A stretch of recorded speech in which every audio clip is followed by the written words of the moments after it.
kaweddemu General Muhoozi akakasizza Bobi Wine awedde essaawa yonna yandiba omusaale mu basement. Njagala osooke owulize bulinyo ensonda ezeesigika ziraga nti omusajja mukulu General Muhoozi Kainerugaba ebyaddala ebigambo bye byandibanga bigenda ate obuliawo mu bikolwa byazinga ayogera. Yazze n'agamba nti njagala osomemu awo naawe nti here is Bobby sijja kwogera kigambo kyamuyita agamba a failed opposition leader in Uganda doomed to flop again mu 2026. Jjukira waliwo olukwe lw'okulaba nga Kyagulanyi Ssentamu Robert atagenda ku ballot nga embeera bwe yali naddala mwaka guli. Walabye jjo ekibiina kya Mathias Mpuuga baagala omwami oyo yaba abeera ku mwanyi. Nja kusaba asooka olekinge era njagala ompulize bulungi omukyala bamuyita Hajati Kalembe omusomi w'edduwa era nga gwe oba oli bweru bwa ggwanga oba oli yonna yonna gy'oli ng'ebintu ebitambula asooka omukubireko ennamba eryawo wansi ngenda kwongera. Kakati General Muhoozi ng'agamba nti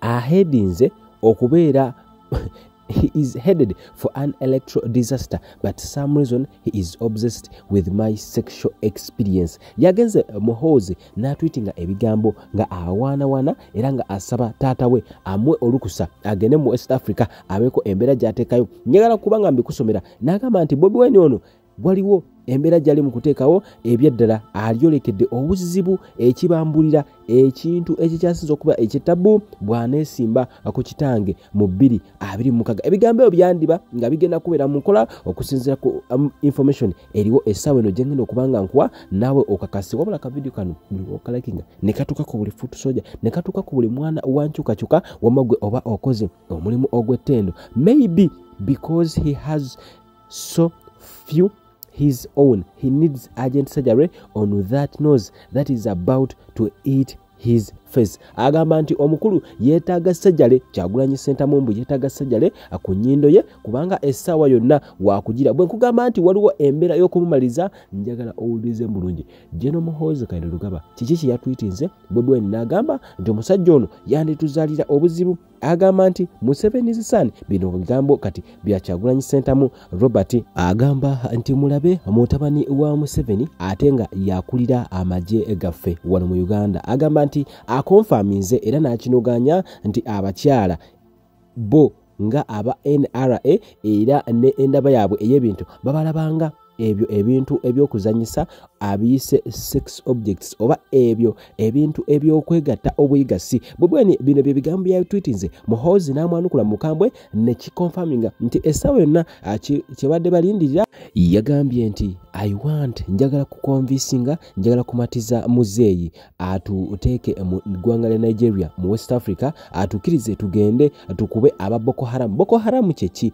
kabinja akali mu bitundu bya West Africa eyo era katawanyiza Nigeria ebbanga era nga kano kagamba nti bano baagala Nigeria efugwe ku nfuga eya Sharia law. Agamba nti ensonga entuufu etutwala ono General Muhoozi asaba taatawe agamba ensonga entuufu etutwala kwe kutesitinga amaanyi g'abakyala mu ggwanga lya Nigeria. Agamba nti awulira abakyala mu nsi eyo embu ebintu byabwe biwoomu era agamba mbu byamaanyi kati ayagala kukakasa ddala kibeera bamuyita General Muhoozi Kainerugaba. Agamba nti ayagala kutesitinga ku buwoomi ne ku maanyi g'abakyala b'e Nigeria era agamba nti taatawe amwe olukusa bagende bakube Boko Haram. Wabula ensonga ekulu si yakuba Boko Haram, ensonga ekulu yakuwuliza.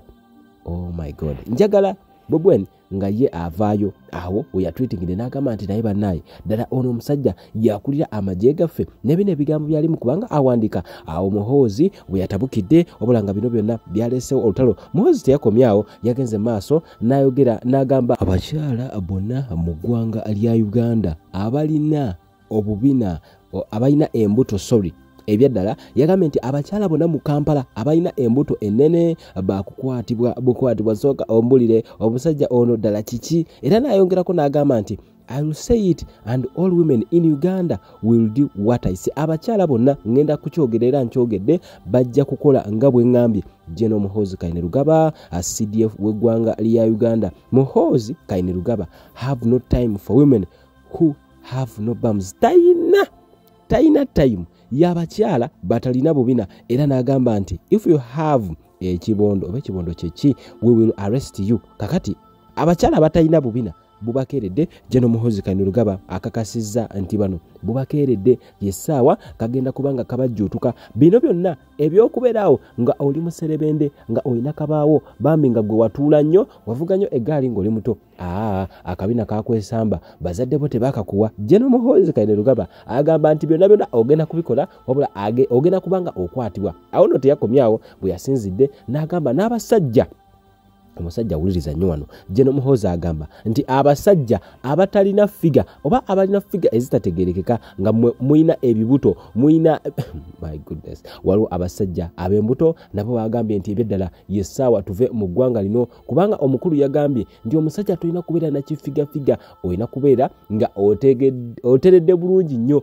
otegerekese nga bw'oyimirira ate tofaanana mukazi ali lubuto pregnant. Era yagambye nti abakyala b'embuto bokka bajja okuwa excuse otherwise abalala bonna. General Muhoozi yagambye nti tebetaaga kumuwa nsonga yonna balina kubanga bakola kimu kyagambye. Bigambo bya General Muhoozi Kainerugaba. Salamu alaikum agati nakalembe omusomi w'edduwa bw'oba wenyiye embeera embi yankusomere ku dduwa abali ebweru mirimu gigaanyi papula zeesibye kino kyekyoto kwesabira omukisa kobe ng'odiriddawa waliwe nkusabira n'ofuna emikisa.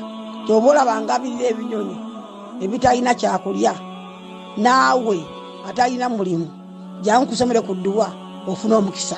Eno ennyanja kwesula buli kimu ekisira ne kiba kikujjudde nekikasuka mu nnyanja nekikunta nekigenda.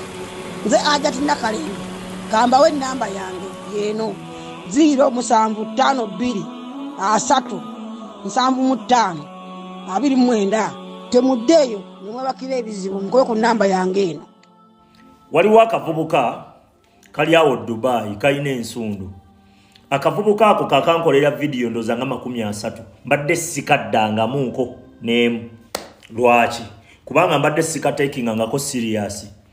Kankozeeko blackmail mungi nga kalaga ensinga bwenkolera Museveni. Naye nga emabegako wali kakwata ne sente milioni 2 ne kagamba zizino Kisekka yazimpadde tukube alien sikini. Oba mubijjukira Eva ko kakozesa blackmail. Osegedde era kalaga nnyo nti ko katuufu era ko kali kumulamwa. Ennaku zino kabadde kayinamu emmandwa ekalinnya ku mutwe ate ng'emmandwa eyo ngimanyi. Osegedde ngimanyi bulungi nnyo. Ngimanyi. Naye nze nsirika lwaki kuba emmandwa tennavaayo. Bw'oba okolera Museveni oba bw'oba olina ebigendererwa ebitali bituufu wano obudde butuukanga n'obijjayo ffe tuba tulinda bulinzi space. Era mukama wajja tuuka aveeyo bw'anaavaayo tujja kumugamba ensi. Nkubuulira afaanana abatuufu naye mufu afaanana abagezi naye ddoogo weewe mudongo. Nkubuulira ffe tujja mala aveeyo ffe tubeera wano tulaba ffe tuli ba wano. Katonda atuyambe tusigale nga tukyali balamu. Leka nkubuulireko tosobola kuyimirira kutugamba tukolera Museveni ng'ate ggwe